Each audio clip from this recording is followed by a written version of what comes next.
मोगाच्या भावा भयणींनो, नातालांचो दीस आसलो आनी एक कुटूंब, धाकलो कुटूंब, आवय, बापूय आनी ताचो भुरगो मिसाचे पेटेंत वांटो घेवन घरा परतली. आनी घरा पावतच बापान गोट्यांत जो केलेलो आंगण्यांत जेजूची, बाळका जेजूची प्रतिमा दवरली. हेच वेळार कसलो आवाज आयकूंक आयलो. वयर एक विमान पासार जातालें आनी बापायन ते भुरग्याक म्हणलें, बाबा भायर यो. ताका वयर विमान पासार जाता आनी त्या विमानान तुमचो तिथीव आसा, आमी ताका हालो म्हणुया. बापूय भुरगो भायर सरलो आनी आपल्या तितूक एक भाशेन हालो म्हणलें, आत हालयलो. मागीर विमान पास जातकच त्या भुरग्यान आपाक एक प्रस्न विचारलें, डॅडी, विमानाक वचोंक आमी कितले माळयो चडोवंक जाय? आमी कशे तरेन आमी विमानाक वेता, भितर विमानाक प्रवेश करता? तेन्ना बापान पुताक म्हणलें, विमानाक भितर सरोंक आमकां वयर वचपाची गरज ना, कित्याक विमान जमनीर येता आनी आमी मागीर विमानान प्रवेश करता. बाब भयणींनो, अशेंच घडलें 2000 वर्सां आदीं. देव वयर आसा आमी म्हणटा, तशें जुदेव मानतालेत, पूण हो देव जमनीर आयलो. नाताल म्हणजे देव आमचे मदें आसा. God is with us. आनी हीच खबर आमी आजच्या वाचपांक आयकल्या. दुसरे वाचपांक हिब्रू चीर बरोवपी आमकां म्हणटा, आदल्या काळार देवान प्रवादाशी उलयलें आमच्या बरोबर, पूण आतां हो देव आयला आनी देवान ताच्या पुताक धाडून आमच्याशी उलयला.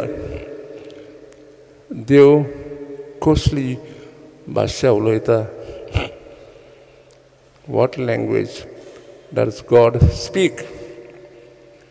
आमी आयकलां सुवर्तमानांत की आरंभाक आसलो एक शब्द, हो शब्द देव.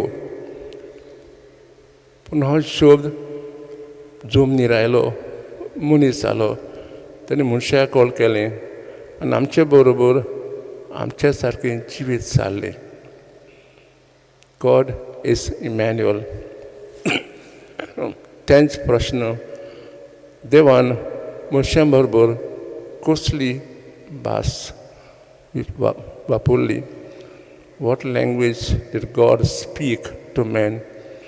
And what language that God speak to us today? Aramaic, Latin, Portuguese, Konkani, हो कसली भास? म्हाका दिसता देवान एकूच भास वापरली आनी ती भास आदीं आतां सदांच लोकांक समजतली. आनी ती भास म्हणजे आमी म्हणटा देव मोग. सो देवाची भास आसली मोग. ही भास देवान आरंभाक वापरली जेन्ना सोंसार कांयच नासलें आनी देवान म्हणलें आमी संवसार रचुया. आनी मोगाची उतरां वापरून तो संवसार रचलो आनी मागीर देवान मनशाक रचलो हीच भास वापरून. आनी हीच भास वापरून देवान आपले पोरचेक सांबाळलो, जी जायते फावटी पयस गेल्ली, पूण मोगाची उतरां उलोवन प्रवादाशी तांकां परतून तांकां आपल्या घरा हाडली. आनी हीच भास उलोवन देवान आपल्याच पुताक मनशाक ह्या संवसारांत धाडलो. आनी ही भास उलोवन मनशाचेर कसलो एक भाशेचो प्रभाव जालो? What effect did this language have on man? आमी पळयता नव्या करारांत जेजून ही भास उलयली आनी 2 वर्सां जालांनी पातक्यांनी आयकली आनी ताणें आपलें जिवीत बदललें.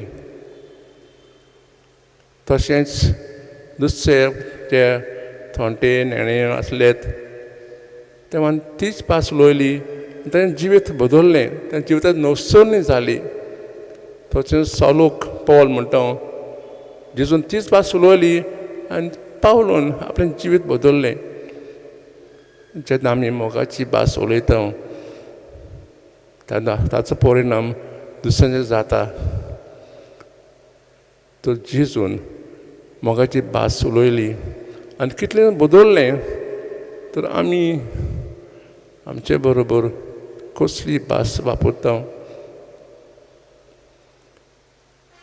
आमी आमचे बरोबर कसली भास वापरता हें आमकां कळून येतलें जेन्ना आमी आमचे विचार मोगाचे आसल्यार आमचीं उतरां मोगाचीं आसल्यार आमच्यो खोर्न्यो मोगाच्यो आसल्यार राजा दिसा जेन्ना आमी नातालाची परब संभ्रमता जेन्ना देव मनीस जालो आनी आमचो एके भाशेन एकवट केलो संवसारांत येवन आमच्या जिवितांत काळोख आसलो काळोख पयस केलो आमकां नवो जीव दिलो नवो उजवाड दिलो तर आज आमी जेजूक भास दिवया जी भास ताणें वापरली आनी संवसार बदल्लो संवसार मन बदल्लें तर हीच भास आमी वापरूंक सगळ्या जिवितांत खुशालकाय उजवाड हाडुया